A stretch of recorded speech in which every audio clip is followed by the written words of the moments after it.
Welcome to section 3.2. This is solving quadratic equations by factoring. Now, when we're talking about solving a quadratic equation, any quadratic equation is any equation that can be written in the form ax squared plus bx plus c, where a, b, and c are constants, and a cannot be equal to 0.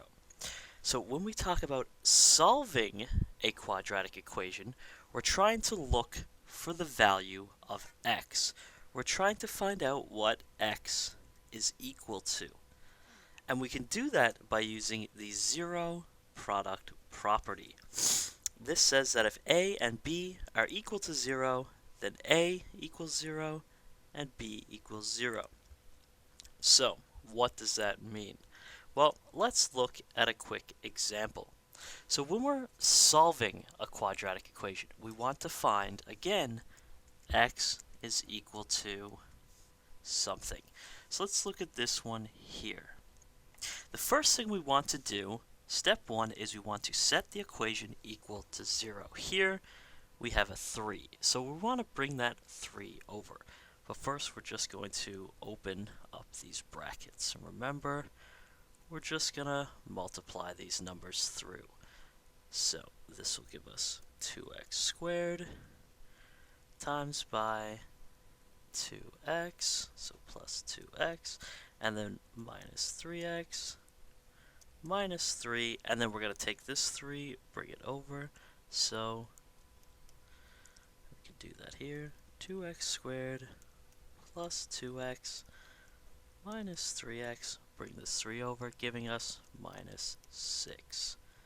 Now we can combine like terms here, 2x squared minus x minus 6 is equal to 0. And we're going to want to factor this. And if you remember from last section, we can factor this pretty easily. 2x plus 3, and our other factor is x minus 2 equals 0. This we're going to use that zero product property. So we can say that all of this is equal to 0, and all of this is also equal to 0. So we could say 2x plus 3 is equal to 0, and our other factor, x minus 2, is equal to 0. This will give us two different answers. So let's rearrange this.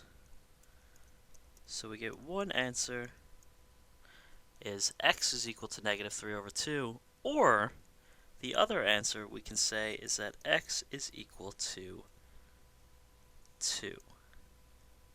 So we get two separate answers. And in the final step, we want to check the solution. So all you would do is take these x values and put them back into the original equation. And if we do that for number 1, we will get 2 times by negative 3 over 2 minus 3, negative 3 over 2 plus 1 equals 3. And if we work all of this out, we will get that 3 is equal to 3.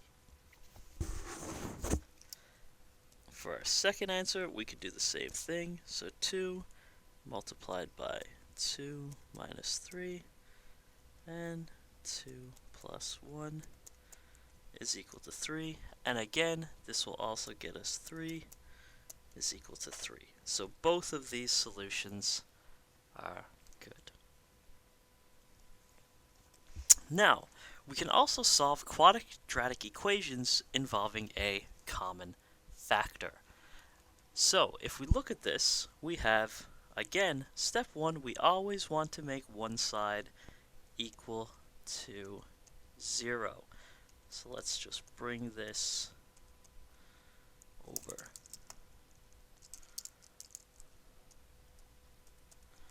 So we bring that over. Now one side is equal to 0, and we can begin to factor. But notice we have some common factors. We have 5, which we can take outside. We also have an x and an x. So that will leave us with x plus 4. And again, we can use our zero product property, giving us 5x is equal to 0, x plus 4 is equal to 0, giving us two answers, x equals 0 and x equals negative 4. And we can check both of these solutions by saying that 5 times 0 squared is equal to negative 20 times 0. So we get 0 equals 0. Perfect.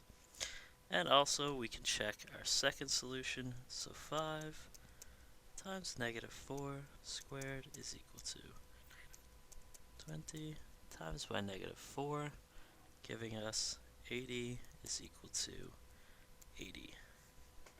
So both of those solutions work.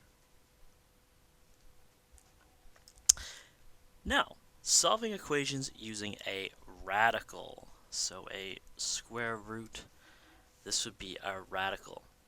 One of the things we're going to do first is we want to make sure we get the radical by itself on one side. Then what we're going to do in step 2, we're just going to square both sides of this equation. This will result in 6 minus x and x minus 4 squared. If we open that up, we just get x squared minus 8x plus 16. Then, to factor, we want to again make one side equal 0. So we'll bring all of these over. 0 is equal to x squared minus 7x plus 10. Now we can easily factor this. We get x minus 5 and we get x minus 2. Zero product property will tell us x minus 5 equals 0, x minus 2 equals 0, so x is equal to 2, and x is equal to 5. And again, we can check both of these solutions. So if we check x is equal to 5, we can say that the square root of 6 minus 5 plus 4 is equal to 5, and we get 5 is equal to 5. And if we check x is equal to 2, we will get the square root of 6 minus 2 plus 4 is equal to 2. Square root of 4 plus 4 is equal to 2. And we get 6 is equal to 2. But we know that is not true, so therefore,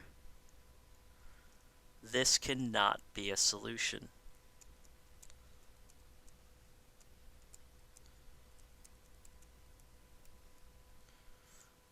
Therefore, the final answer is x equals 5.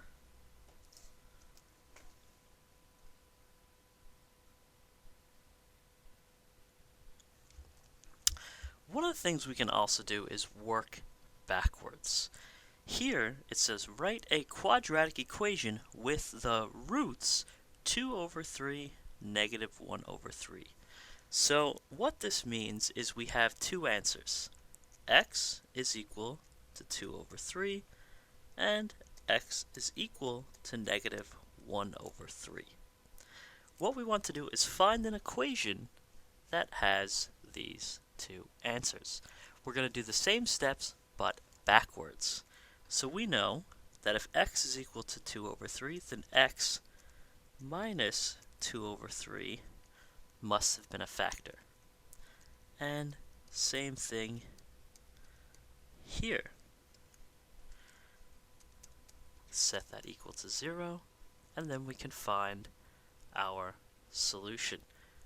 Open these two up. X times x gives us x squared.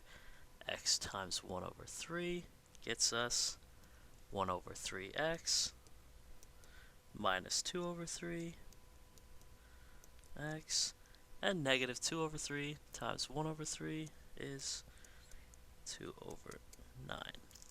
We can simplify all of this to give us x squared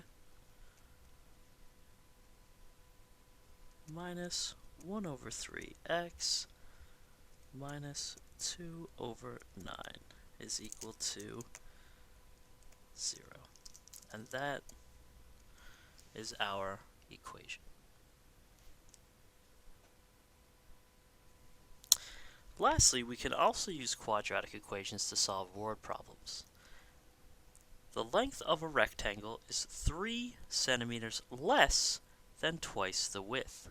Find the dimensions of the rectangle. When we say dimensions, we're looking to find the length and width. So we know every rectangle has an area that equals the length times the width. We know, looking here, it says the length of the rectangle is 3 times the length of the width. So we can say that the length, or L, is equal to 2w minus 3. 3 less than twice the width.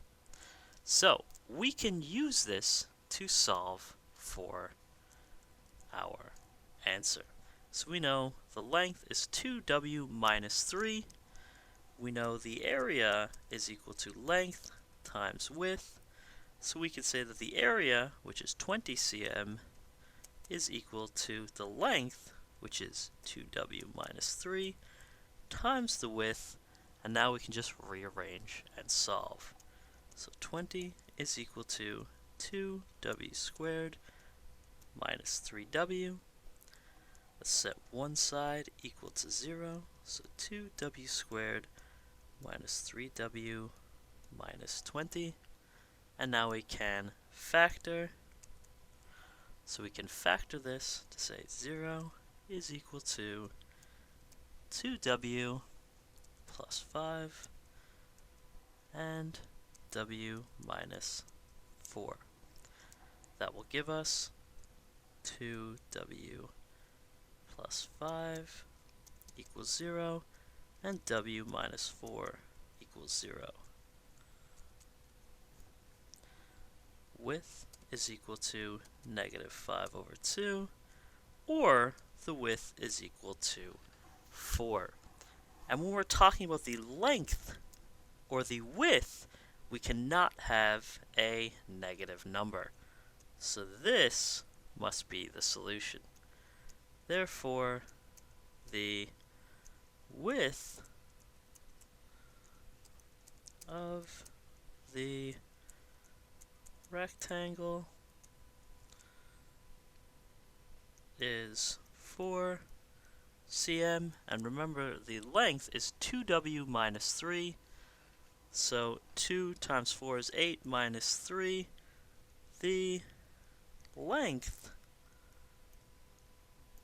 is 5 cm.